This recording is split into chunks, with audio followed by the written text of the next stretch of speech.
Puis-je parler? Oui, bon, je me doute que la question, une fois posée comme ça, semble bien dérisoire, ou en tout cas mal posée. En l'état, le langage ne semble-t-il être ni un droit ni un devoir, c'est plutôt un déterminé biologique. Disons qu'on est tous d'accord que physiquement, on a tous la capacité de parler, on possède tous l'appareil qui nous permet de parler. Non, ici, la question est plutôt à prendre dans un sens logique. Dans la question m'est-il permis de parler, j'entends plutôt le sens est-ce qu'un seul énoncé qui me serait donné d'affirmer pourrait être valide? Après tout, le langage est avec le sexe la chose la plus censurée au monde, et ça, de tout temps et de tout lieu.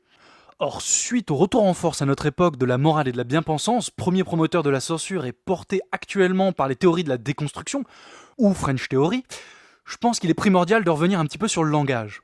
Bon, comme c'est un sacré morceau que je vais forcément fragmenter en plusieurs parties, je pense qu'il serait pertinent de commencer par notre proportion à fragmenter le réel en morceaux.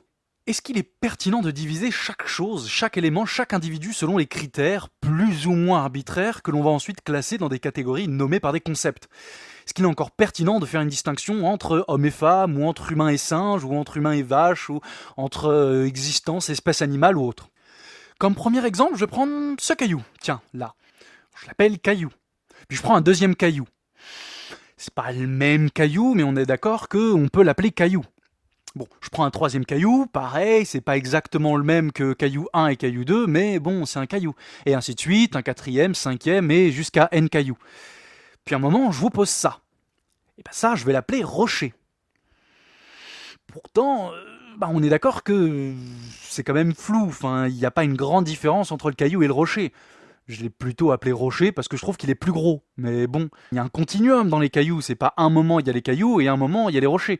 Il y a un caillou qui à un moment est plus gros que les autres. Et dans ce continuum, on va poser un arbitraire qui va fixer la frontière entre caillou et rocher. La frontière peut varier en fonction des individus, mais moi je la mets là. On pourrait faire pareil pour les chiens d'ailleurs. Regardez, je prends un golden et un labrador. C'est quand même plus ou moins la même chose. Qu'est-ce qui les différencie? La taille de leurs poils? Si ça fait plus de 10 cm, c'est un golden, et sinon c'est un labrador? Non, on est d'accord qu'il y a un continuum entre les deux. Il y a à peu près le même continuum entre les chiens et les loups.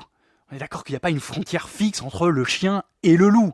Je sais pas, moi par exemple, regardez, là je vous donne un husky. Bon un husky, qui est d'ailleurs souvent appelé un chien-loup, c'est quand même vachement à la frontière. On a dit bon, ça c'est un husky, et un husky c'est un chien. Mais si ça se trouve, dans 500 ans, le husky ce sera un loup. Parce que les loups et les chiens, c'est un peu la même chose en fait. C'est des canidés. Donc on est d'accord qu'il y a encore un continuum entre chien et loup. Donc c'est peut-être pas pertinent d'appeler ça un chien et d'appeler ça un loup. Donc on va appeler ça un canidé. Et là, on va commencer à rentrer dans les concepts de race de chien, d'espèce animale, etc. Parce que oui, il y a aussi un continuum entre, je sais pas, moi, par exemple, les canidés et les félins. C'est pas non plus une frontière fixe. Et c'est là qu'entrent en jeu les métacatégories. C'est là qu'on va commencer à poser les concepts de mammifères, de vertébrés, de vivants, de matière et d'existants. Mais en même temps, quand on regarde une baleine, c'est un mammifère, mais de visu, ça ressemble quand même beaucoup plus à un requin qu'à moi. Le bestiau vit dans la mer, et il a des nageoires pour nager, etc. Enfin bref, c'est un animal marin, quoi. Et pourtant, biologiquement, on semble quand même plus proche de la baleine que la baleine du requin.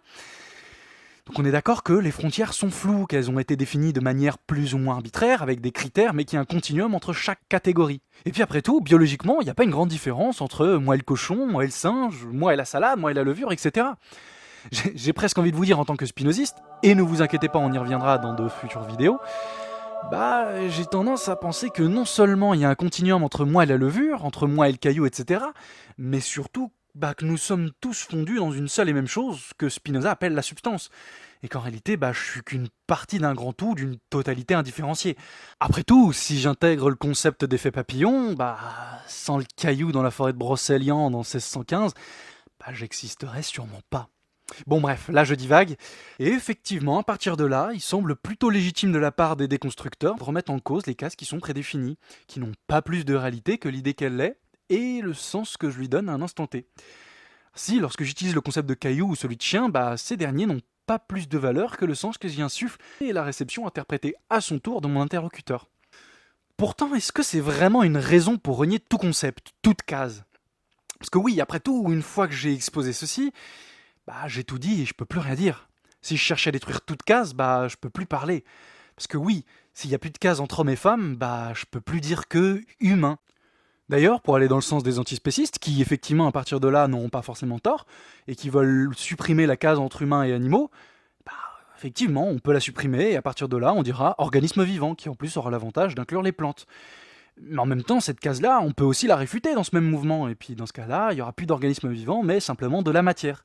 Et ainsi de suite, jusqu'à ne plus pouvoir rien dire de rien que ceci est. Parce que oui, effectivement, même un adjectif, je sais pas moi par exemple, prenons cet objet, que je peux même plus appeler ballon.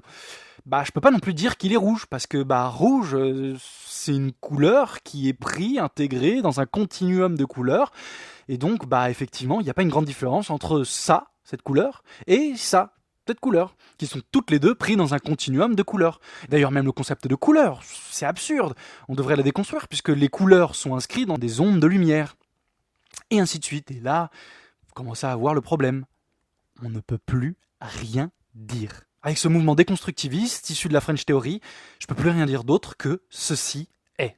Alors, le langage est mort, le concept est mort, la pensée même est morte. Il ne nous reste plus qu'un marasme de perception qui, hélas, posera la limite biologique de cette pensée déconstructiviste, de fait, crée une segmentation essentielle à ma compréhension du monde. Compréhension qui me permet d'agir, de m'étendre dans ce monde. Et donc j'aurais beau retirer tout concept, il demeurera ma différenciation entre ceci, que je vois comme étant une couleur verte, et ceci, que je vois comme étant une couleur rouge.